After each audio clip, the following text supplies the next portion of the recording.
When you stop moving in cold weather, the first thought should be to light a fire. Your hands should not be allowed to become so numb that firelighting becomes difficult. A simple test of your level of physical capacity is to touch the thumb to the little finger of the same hand. The moment you have any difficulty in doing this, you should light a fire. And that's an extract from Mors Kochanski, the godfather of bushcraft, his 1987 book Bushcraft, in the chapter on firecraft.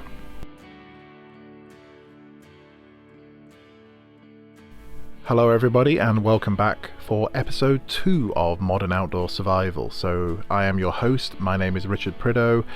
I am an instructor of various outdoor skills, ranging from work with search and rescue teams and the emergency services, and then training the military, training the general public, and working as a consultant and training people involved in all sorts of, work in the outdoors. I am an outdoor professional, as people who do this kind of thing like to say.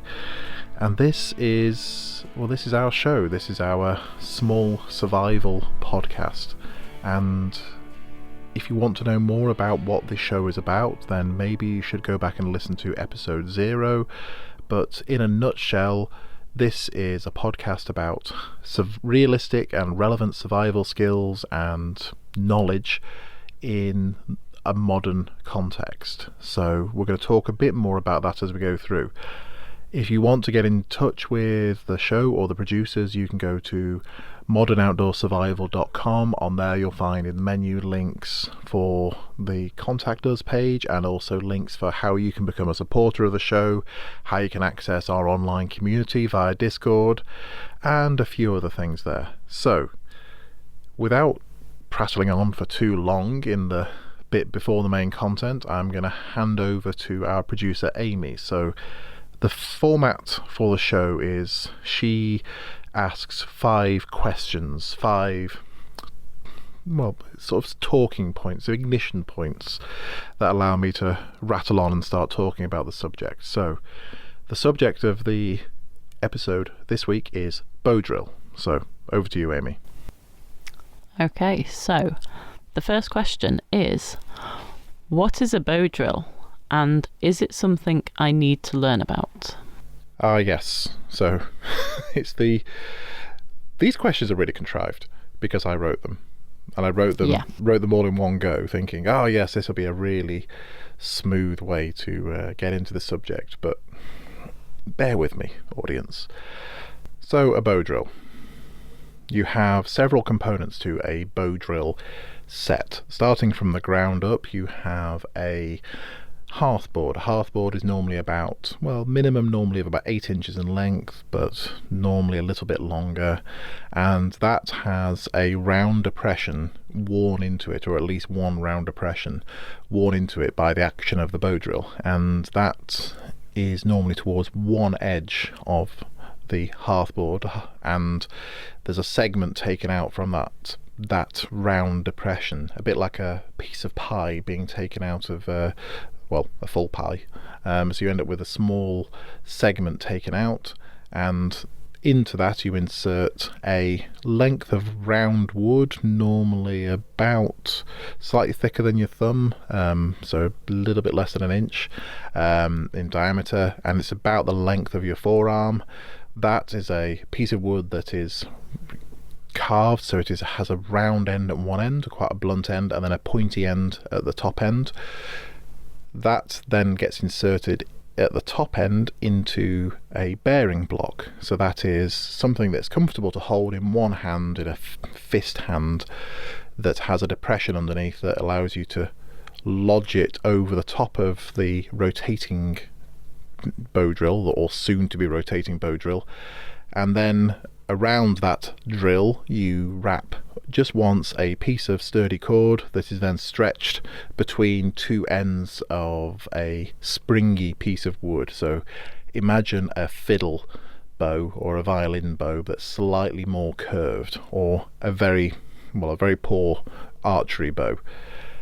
By moving that bow back and forth, keeping it in a horizontal plane, you will make that cord rotate the drill. As that drill rotates, you keep it in place and keep it in a vertical plane by holding the bearing block steady, and then the bottom end of the drill sits in that round depression in the hearthboard. And the idea is that as those two surfaces of wood connect with each other, one static, the hearthboard, and then one rotating back and forth, the drill, it creates friction.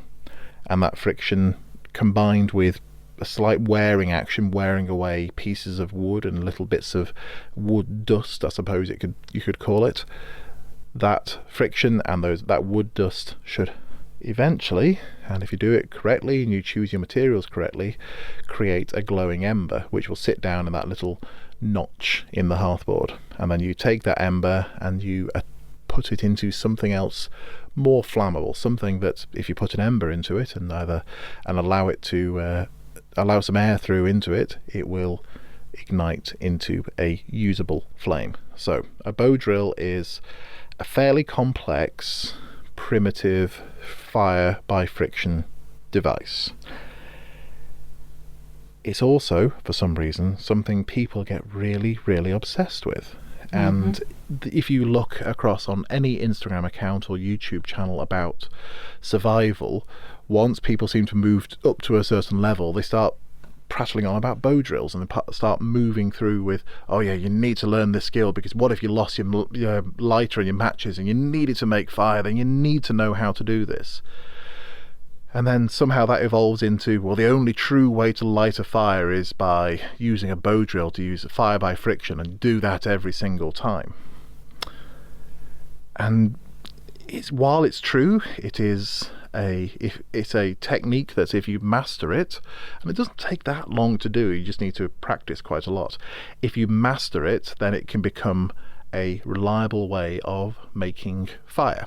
But you need to bring together several different skills. You need to be able to choose wood. You need to be able to shape that wood into the right shape, choose your components or create your components correctly. You need to have a good piece of cord that you can use for the bow, or be able to manufacture that cord in somehow, all of which is going to take a lot of time and a fair amount of effort and dexterity as well. If you think back to that quote at the beginning of the episode, if you're already at the point where you can't touch your thumb and little finger together, then yeah, you're not going to be able to fashion a bow drill or a fire by friction device easily, if at all. So that's what a bow drill is. Is it something you, in the modern age, need to learn about? Absolutely not. You don't need to learn about it, or at least not in most cases. Should you learn about it? Maybe. I would say that there's more benefit from going through the action of creating a bow drill set and getting to the point where you are competent in the use of it and you can easily problem solve when things aren't going wrong. When you're soaring back and forth and you're getting smoke but you're not getting an ember, then why is that happening? What do you need to change? If you're competent at doing that, then you've learned a whole heap of other skills, whether it's being able to understand when wood is at the right moisture level for combustion, or being able to use a knife safely, or be able to recognize that this knife in your hand is sharp enough to do this delicate task, and so on. Essentially, it's the wilderness skills party trick. It's something that's quite impressive if you can do it, and the first time you do it, then it makes all of that failure and all of that sweat and effort worth it, because getting that first glowing ember, if somebody came along now and you're getting your phone ready to take a photo of your first glowing ember, if somebody came over then and just snuffed it out, you may cause violence to happen to that person because you'd feel so strongly about what you have created through that effort. I know at least I would have done the first time I created mine, and I've seen that again and again with clients. There's something special, and there's probably some deep genetic memory going on when you first make fire by friction, and you first take it from no fire and nothing and just a pile of wood and string to a fire that you have created yourself almost from nothing. It feels like magic. That's a great feeling. That's something to hold on to. But it doesn't mean that it is therefore the superior firelighting method, or the most reliable firelighting method, or what should be your immediate contingency firelighting method if you do lose your one lighter. But I suppose we'll talk about that next. So what's the next talking point, Amy? So given all that you've just said, the next talking point is about what people should be using for firelighting. Okay, so I think I've disappointed several writers and journalists over the years on the odd time that anyone does ask me about things, because if somebody's writing a piece for a magazine in the Google survival instructor somewhere, they might come up with me. And then they ring and do that telephone interview and they say, what's the best way of lighting a fire if you were stuck in a jungle? And I would say something to them, which is very disappointing, like, oh yeah, a butane lighter and a piece of bicycle in a tube. That's great. That gets a fire going really nicely. What they're expecting me to say is, oh yeah, you need to find exactly this type of piece of wood and put it next to this piece of wood and then move it in this fashion and then you'll get fire, because that's kind of what they've half seen on YouTube or on TV shows or even in films. If you're going somewhere where you need to light a fire regularly as part of the trip, or lighting a fire reliably in poor conditions would be a good way of solving one or several problems, then you should carry multiple methods of lighting a fire, and they should be separate and redundant from each other. So by that I mean that if you have a butane lighter, you shouldn't just take 3 butane lighters and put them all in one pouch or one bag or one pocket, because if something bad happens to one of those lighters, it could happen to the other lighters as well. So they should be separated out in your kit, and maybe have one if you say you're going somewhere where you will need to light a fire every single night and you need to be safe, you should have one lighter in your trouser pocket, another one at the top of your rucksack, another one in the first aid kit of your rucksack, another one in your jacket pocket, all separated out through your kit. Now that's still only one method, but at least you have several attempts at that method. You could lose several pieces of key equipment and you should still be able to find a lighter somewhere about you because it's still there in your trouser pocket. And you shouldn't just use the same one every single time. If you're lighting several fires over the period of several days, then rotate out through those different devices. Maybe leave one that you don't touch, but make sure that the others still function, so you don't wear one down and then find out that you've lost the other 3. You should also consider alternate methods of creating that initial flame, whether it's the little pack of waterproof lifeboat matches, the sort of thing that will strike even in heavy rain. You can buy those from most camping shops, and you can buy them online. If you look up survival match or lifeboat match, they look like a normal safety match, the same sort of length, but it's about 3/4 of head. You've got the little head bit on the top tip of a match. Well, 3/4 of a safety match, or of a lifeboat match, is head. So it means that initial flare up when you strike a match just carries on then for pretty much the length of the match. So if you're careful about where you strike it and you've got some tinder or some kindling ready to go, then you can make use of that match. You don't want to carry 3,000 of them. A pack of 20 would do, but that would be your emergency firelighting method. And you could also carry a fire steel, a ferrocerium rod. So these are sometimes slightly incorrectly called flint and steels, but they're the alloy rod that you strike with a hard surface, and it doesn't have to be carbon steel, it could be any hard surface. And on our courses on the more advanced things, I demonstrate this by using a piece of broken glass and showing you can get a spark really well with that, or a piece of broken tile or ceramic, anything.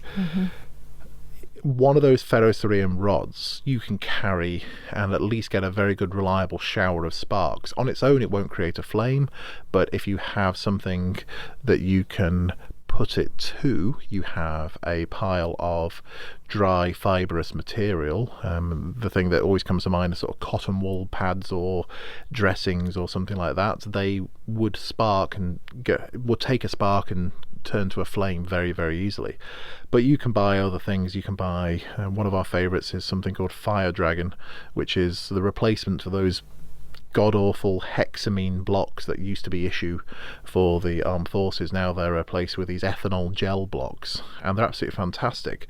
They'll take a spark from a fire steel, you can light them with a lighter, but you can also just blow them out straight away. You can even light one and send it off across on a body of water if you wanted to. They float.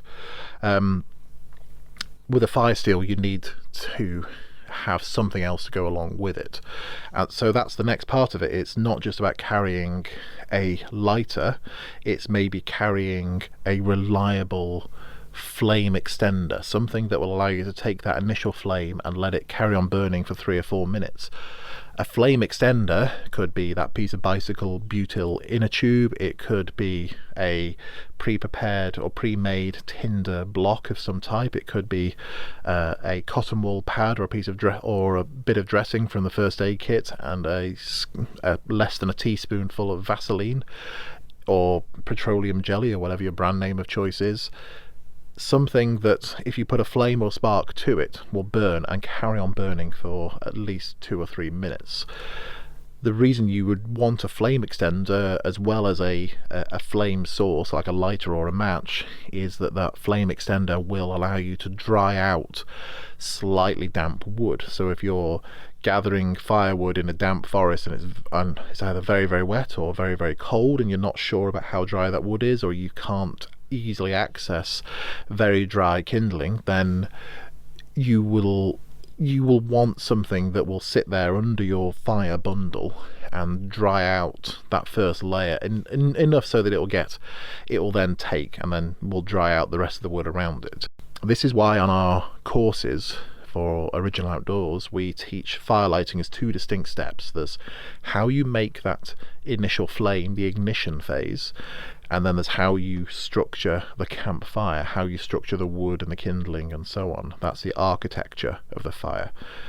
We teach those as 2 distinct methods because there's several different ways of making that initial flame, but there may only be a few different ways you could structure a reliable campfire in the environment that you happen to be operating in. So it's knowing when you should have a reliable, simple method of lighting a fire, but it's also bringing together the experience you've had so far to say, oh yeah, I know lighters work, but you still need to hold it next to something for quite a long time to make that piece of birch bark or that piece of very fine pine kindling take. So maybe I should have something else to go between the two so I can light that and then push it under my campfire.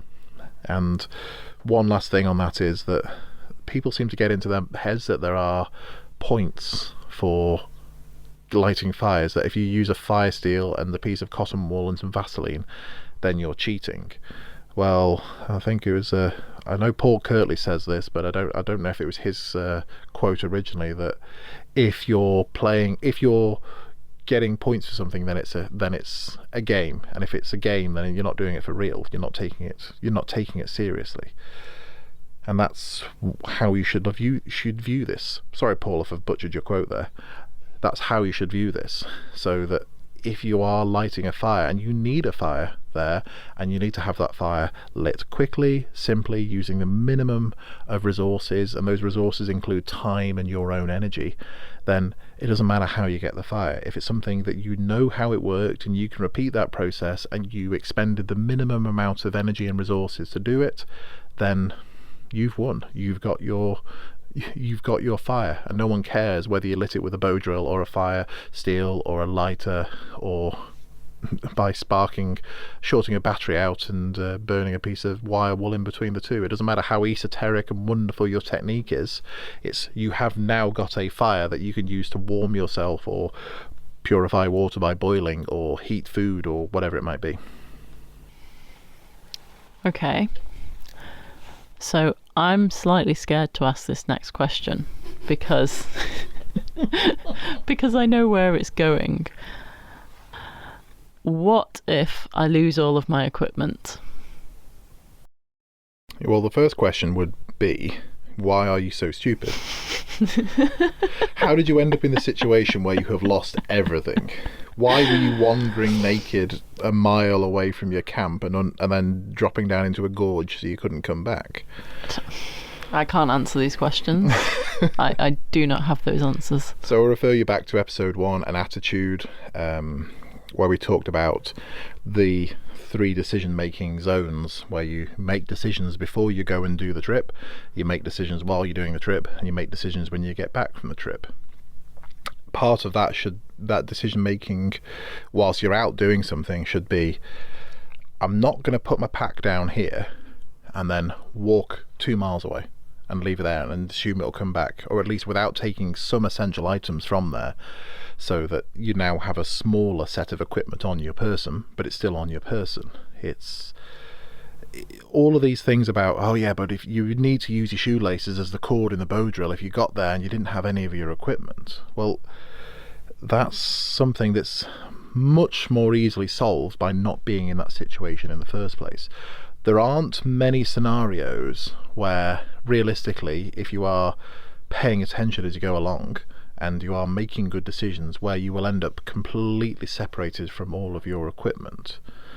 And there are maybe scenarios where that would be true, but rather than trying to come up with really interesting techniques and tools and ideas to solve that problem, if you put more effort into not ending up in that situation in the first place, then you will come better out of that situation.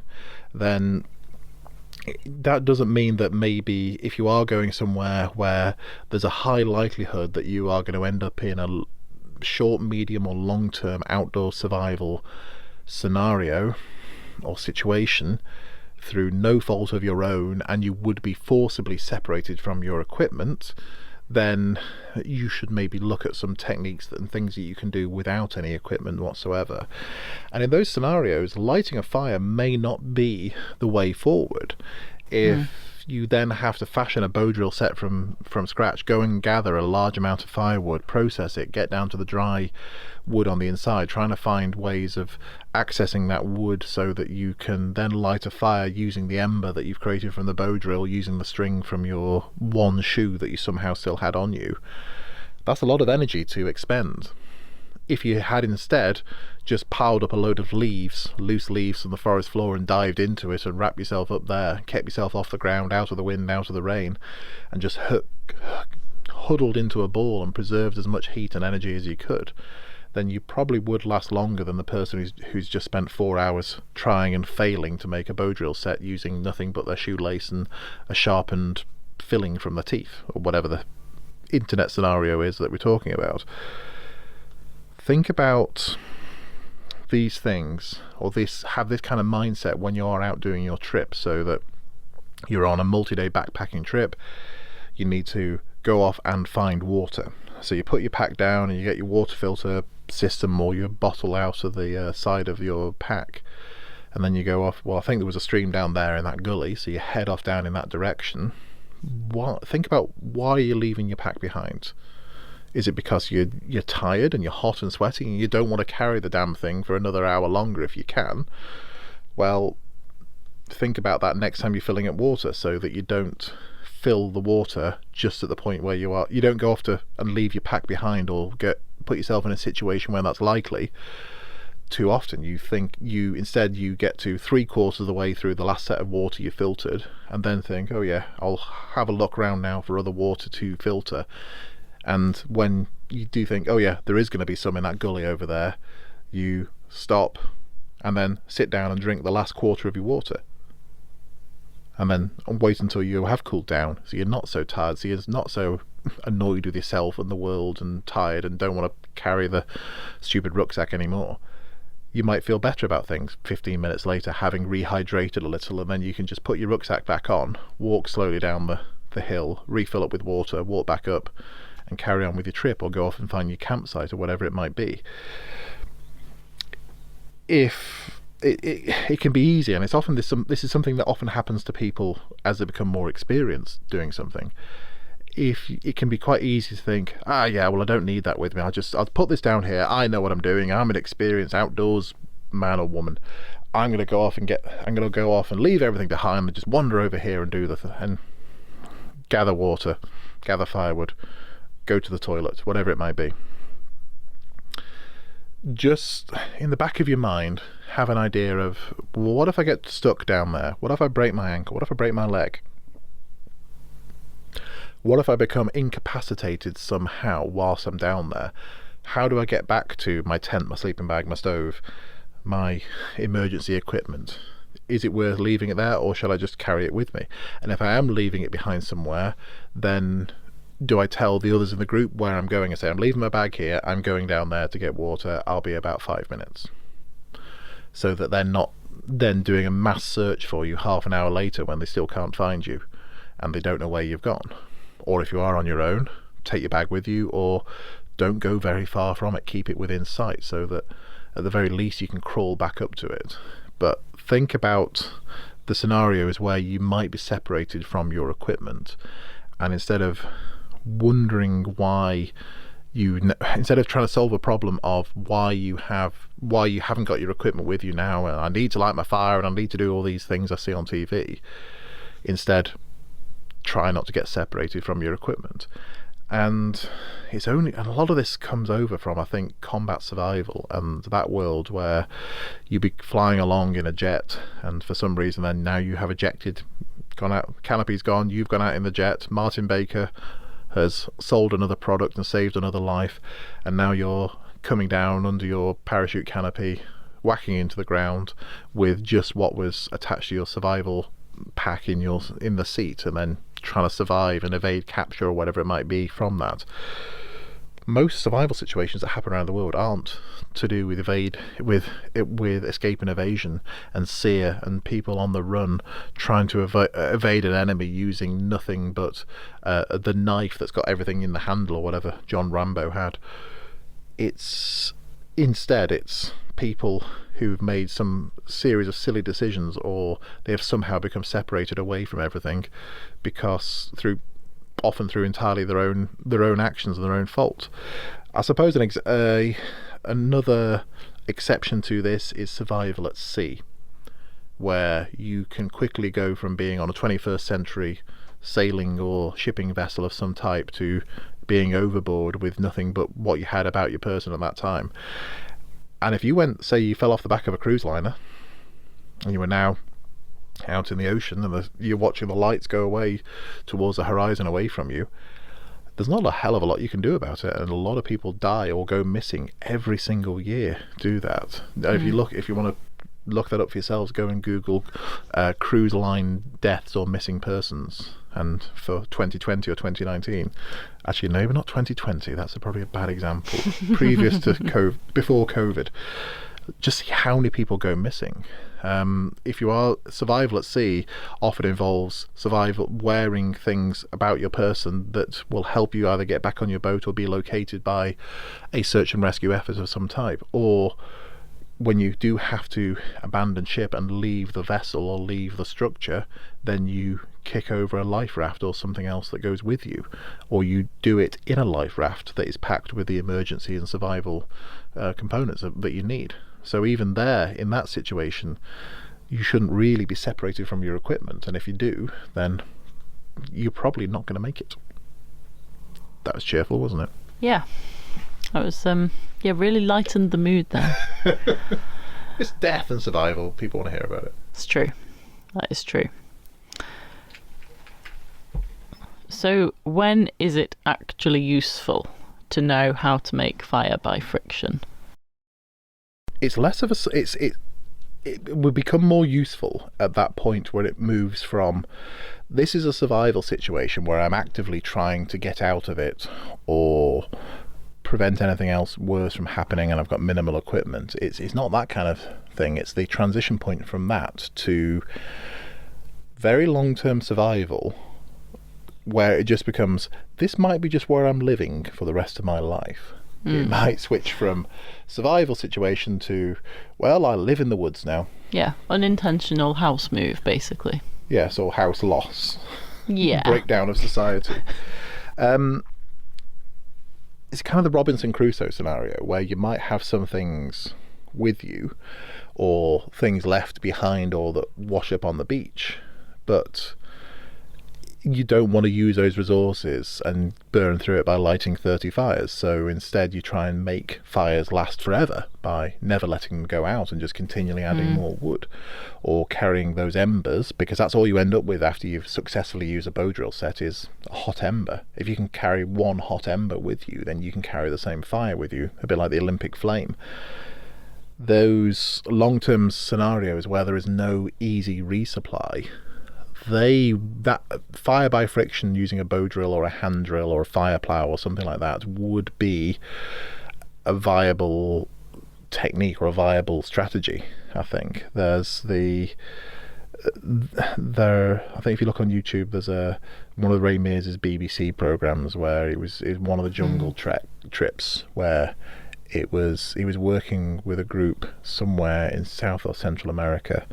I know this is a great anecdote already, but the crux of it was the guys he was working with, the indigenous people there, they had mostly lost the skill for lighting fire by friction using a bow drill, and they were then using matches, and they were buying matches in large amounts, and they were going to the local towns and going down river on a boat to get them, and then come back to them. I think it was something like a 2 or 3 day round trip to get matches to light fire, and that was one of the main things they were going to town to resupply with. So he goes through the process of showing them how the principles of fire by friction, and showing them how to find those materials in the jungle and what they should use and so on, and then gets them to do it. And that it's quite a nice piece. I'll see if we can find it. We'll put it on the website as an embedded video. But that's a good example of where you have no easy resupply, and there is, if you do have the time and your other needs of food and rest and so on are met, that you can spend a few hours putting together a bow drill set or several sets, so that if you have a couple of trained people or experienced people there, they can make fire by friction, or at least make the ember initially. That's when it's useful to know how to make it. So if you are going somewhere where you're expecting to live there long term, or that's a possibility, then spending the time learning the principles of fire by friction would be useful for that. There's also a strange thing that comes with it of this going of craft, and it's related, I think, to particularly, well, in me and people I work with in mental health. And you go from, you bring together several skills, as I mentioned earlier, to create something that will give you live feedback as to your technique and to your efforts and so on, so that you can, if you do a terrible job of making the bow drill set, you use wet wood, you use rotten wood that just splinters apart, you use cord that's not resilient enough and it keeps snapping, then you have a learning point and you have a failure point where you can go away from that and go, okay, well, I need to get better at selecting dry wood or non-rotten wood or better cord, whatever it might be. So you've got that box of learning that comes along with learning a skill that may not be the superior method of lighting fire or the most realistic or useful method of lighting fire, but it brings something else along with it. There's also something about concentrating on a task for an extended period of time away from other distractions. It's a kind of mindfulness, but instead of sitting there and meditating and thinking about one and centering on your breath or the center of your body or an image in your mind or whatever it might be, instead you focus entirely on your body positioning, your breathing, and the rhythm of the bow. And if you get your body positioning and breathing right anyway, then it's just the rhythm of the bow and just soaring back and forth, using a straight arm, swinging at the shoulder, not at the elbow, and soaring back and forth and keeping a nice good rhythm, just the right pressure down. And you get a few seconds there of true calm. So there is that benefit to it as well, and that's something, if you're going into the woods or going into the outdoors or bringing a bit of the outdoors home with you so you can practice these things in the back garden, it's a way of doing a vaguely useful task, but in a way that will be good for your brain or for your mind, whether that's a separate object. As you mentioned earlier as well, it gives you a massive sense of achievement. Yes. Particularly the first time. Yes. So it's a good activity in that. way. It's a good example of iterative failure, where you fail and then you learn something and you go up a notch every single time, up until the point where you hit the level where you can reliably do it every single time. And I suppose the other place it'll be useful is if you're doing a TV show and people expect to see it. Yeah. I've done demonstrations of bow drills, and there's all sorts of, if you look on English language certainly, but presumably in other languages as well, entry level survival wilderness type shows, bow drill normally comes up at some point because it's quite a good visual. And it looks like witchcraft a little bit. Although I did do a thing with I think it was Camping and Caravan magazine years ago, where I brought loads of things out as a feature. This was about 12 years ago. As a feature of when we were first setting up our own courses, you could come and do this, and it was advertised in the Camping and Caravan magazine in an article. And the journalist who came along then saw the bow drill set up, but just on one side of the table, but we didn't use it.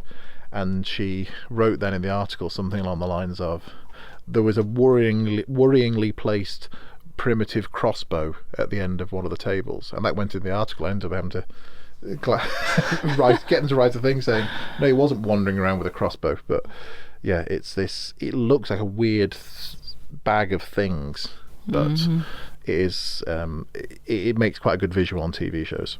It does. So the final question for today is, do I always need a fire? Do you always need a fire? No. Fire is not, despite what Bear Grylls says, fire is not the ultimate survival tool. It shouldn't be. Fire, shelter and water.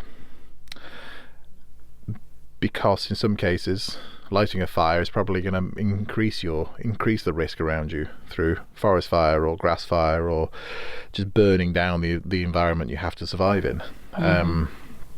I think we're just coming to the start of the fire season in the United States. It looks like it's on the west coast. It's quite hot and dry there. This is the end of June 2021 when we're recording this. Here, even in Wales, we've had rain last night, but that was the first rain in about 3 weeks that we had, and things were starting to get a little bit dry out there. It was like walking through some of the woodlands was like walking through a dry timber yard. So there are plenty of places where it's either very unwise to light a fire, or indeed quite illegal to light a fire, and you will have to abide by the rules of where you're going to, whether it's a national park or a designated area, for whatever area in the world it is, where you cannot have open fire. In some of those cases, though, you are allowed to have camping stoves and gas stoves, butane or isobutane propane stoves, or liquid fuel stoves, things that use methanol or use petrol or use all sorts of other flammable things. And we've got one stove downstairs that will probably run on vodka if you've got the right stuff. Those camping stoves are often, for short-term trips certainly, a much better option, at least if you're carrying everything with you and you're not staying in the same place for more than one night. Because in those situations, you don't need to have a fire going for hours and hours, because you probably have a tent, you'll have a sleeping bag, you'll have a sleeping mat, so that's your accommodation and warmth and thermoregulation overnight taken care of. You'll want hot food and maybe want to boil water for hot drinks, or to purify it for the next day, or even make a hot water bottle to take into the tent with you. You can do all of that on a stove. And it's difficult to buy a poor modern gas camping stove. They all have that screw thread gas type, the type of gas canister where you puncture it and then you're stuck with it on the stove until you finish with it. They're pretty much gone now, but the resealable or self-sealing camping gas canisters that screw onto a stove or onto the hose that leads to a stove of some type, you can get them at any camping store, any outdoor store. You can get them in most petrol stations and places near camping or recreation or outdoor areas, and you can even buy them in country. I've done that. I was going to say I've found them available in all the countries that I've visited. Yes. So you normally can't fly with them. No. So I I've been on trips where we've emailed ahead or phoned ahead to say when we fly into the country and then get on the train and go off into the wilds and then get off at the last station there and then walk to the trailhead. Somewhere at that point we'll pass the last outdoor store or somewhere else, and we'll reserve however many gas canisters we'll need for the trip, so that we know that they are, and we'll pay for them ahead of time, so we know that they're there. We don't get there and say, sorry, we're waiting for delivery, it takes 3 weeks. I don't know what accent that was. I was just going to say. But camping gas stoves are great for short-term trips. I say short-term because there's a weight penalty to it, and if you're exercising good, vaguely leave no trace ethics, then you're carrying your empty gas cylinder away with you. So there's a minimum weight then you can't get rid of. There's the weight of that steel gas cylinder. They don't work particularly well in low temperatures, or at least require a bit of modification or careful thought for low temperatures. For low temperatures, canister top stoves, where the stove screws into the top of the canister and then the pot sits on top of the stove, they don't particularly work well in lower temperatures, because the liquid in the gas canister won't evaporate, won't turn to gas, so you need to heat it in some way. If I'm heading to somewhere with cold temperatures or where that's expected, I will carry a slightly heavier, they're called remote canister stoves. So instead of the stove sitting on top of the canister is on the end of a little hose that sits to one side. And in most cases you can sit that so the canister actually sits upside down and is now feeding liquid through that hose instead of gas. And might be a bit sputtery, and you get some exciting flames occasionally, but it means you can burn every single last drop of the liquefied gas in that canister. I've also done stupid things, like in snow holes. We've cut a little ledge out, because that's how snow holes are great for that. You can have infinite number of shelves. You just keep making the snow hole wider. You carve a little section of the wall in the snow and put your stove and cook on there.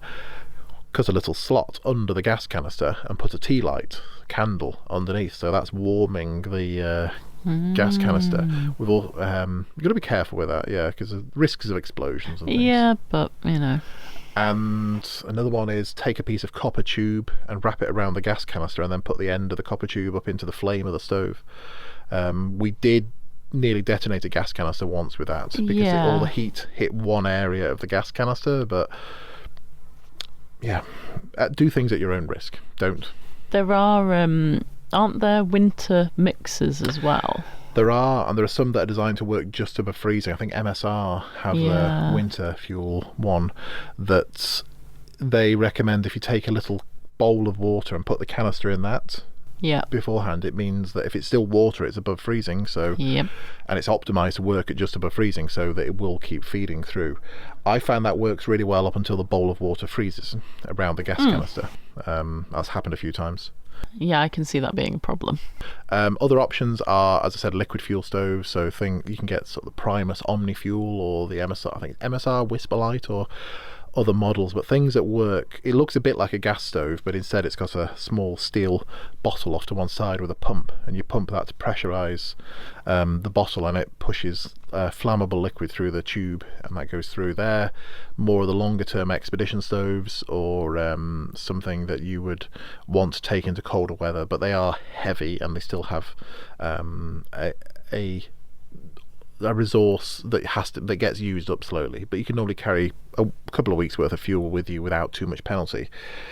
Then there are wood stoves. There are open alcohol type stoves, and the Coke can stoves that people make, which is a great project if you want to make one at home, but they're not necessarily the most resilient. Google Coke can or soda can stove, and we'll put a link in the podcast if you want to see those. They're good fun, but they're not most resilient. Wood stoves. So you can get wood gasification stoves, which rely on heated wood that off gases, and you actually burning the gas from the wood more than the wood itself, or at least a part of that burn. Or basically they're like small braziers. Basically, they slot together. They look a bit like a Meccano set or a metal Lego set. And you slot them together, and then you stuff sticks in there and burn wood. They're great if you have plenty of small sticks, but you have to keep feeding them. They're slow, they take a long time to boil water, and some places, if you're not allowed to have open fires, still won't let you use one of those, or at least you still got the same problems with sparks and so on. You can move up and go for the hot tenting option, where you take what looks like a small lightweight wood burner like you'd have in a house or a cabin, and you carry it with you, and that goes in a tent. You can get really lightweight backpackable options, and if you look at people like Kifaru or someone like that for the really high-end ways of doing that, but that's still fairly messy, and it requires taking a lot of equipment with you. But you can end up with about a 50°C temperature difference between, you can be below -20 outside and above 30 inside, right next to the stove if you get it right. But it still requires resources. You need to light the fire, you need to be able to chop wood and process wood and store the wood. So they're good for base camp type scenarios, but not if you're moving camp every night, or at least if you don't mind carrying a lot of equipment. They work really well if you're working out of a vehicle or with boats or something like that. And that is a thing. Think about the energy expenditure versus the benefit. How much effort it takes to gather wood, find a suitable fire site, process the wood, make your pot hanger, or find a way of balancing your pot over the fire or next to the fire so you can actually make use of it to cook or boil water. You might end up with soot covered pans afterwards, and by the time you've gone through all that, your friend next to you may have boiled 4 litres of water over several different boiling sessions over a gas stove, and still have plenty over for the next 2 or 3 days. Even if I'm going somewhere where I will I will be having a campfire and we will be lighting a fire that night or as part of the day, I often still carry a small gas stove alongside it, because that's going to work. It's going to work quickly, and there's no better problem solver than being able to make a hot cup of tea. I mean, I am British. A hot cup of tea quickly, and sit there looking at the problem whilst drinking tea. That makes a lot of problems go away. Mm-hmm. And if in order to do that you had to light a fire and boil the water, and that would take an hour, 90 minutes, whereas with a small jet boil type personal cooking system type stove, that can be from I want a cup of tea to I have a cup of tea, can be less than just over 5 minutes, I suppose. So it's the cost benefit analysis of a fire. Do you actually need a fire, or are you creating a riskier environment for yourself and more effort, and are you just wanting a fire because you want a fire? That's okay. I mean, we live in a house with fires, and we heat the house with fire, and we burn wood and chop wood and put a lot of time into that, and it'll be a lot simpler to have a gas boiler or an electric boiler and heat water for the house and heat the house that way. But we quite like having a fire. But I go into that with eyes wide open, knowing what those costs, what those penalties likely are. So yeah, it's that cost benefit analysis. Do you actually want a fire, or do you need a fire? And are there other ways of achieving the same thing using less equipment, less resources, and sometimes with less cost? Mm-hmm.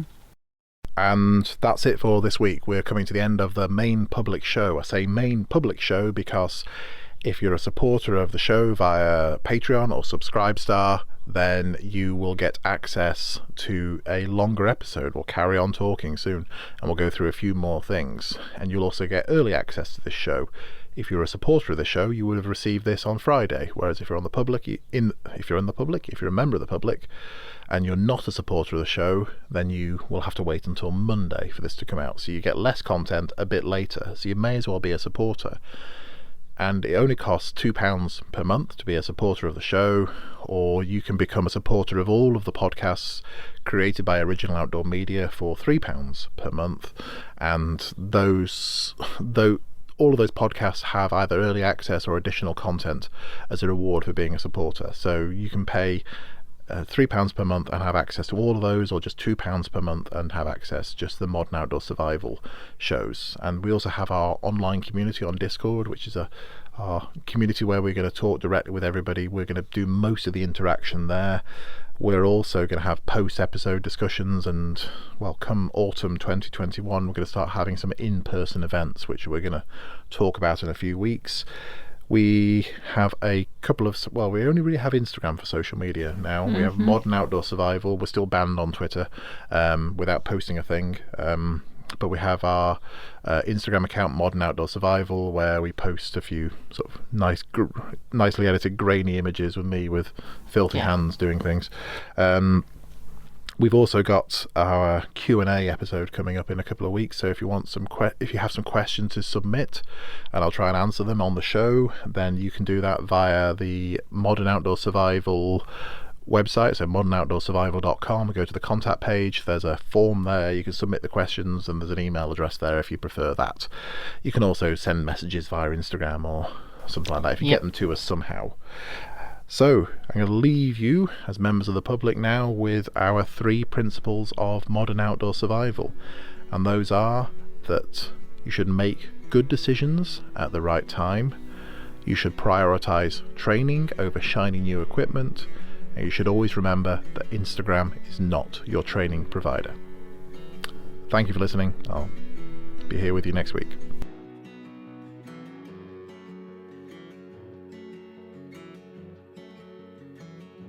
Modern Outdoor Survival is produced and edited by Amy Green and is an original Outdoor Media production.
This is your Wendy's wake-up call. Start your day with a better breakfast and get a free drink with any of our morning-making breakfast sandwiches. That's your favorite drink in a Wendy's cup, free. Fresh brewed coffee, free. Diet Coke, free. Vanilla Frosty-ccino? That's cold brew plus Frosty Creamer plus free. So don't sleep on this deal. Get any size drink in a Wendy's cup free when you buy any breakfast sandwich. Choose wisely. Choose Wendy's. Limited time only at participating Wendy's. A la carte only. Offer valid upon request on lowest priced qualifying item. Not valid for third-party delivery. This is your Wendy's wake-up call. Start your day with a better breakfast and get a free drink with any of our morning-making breakfast sandwiches. That's your favorite drink in a Wendy's cup, free. Fresh brewed coffee, free. Diet Coke, free. Vanilla Frosty-ccino? That's cold brew plus Frosty Creamer plus free. So don't sleep on this deal. Get any size drink in a Wendy's cup free when you buy any breakfast sandwich. Choose wisely. Choose Wendy's. Limited time only at participating Wendy's. A la carte only. Offer valid upon request on lowest priced qualifying item. Not valid for third-party delivery.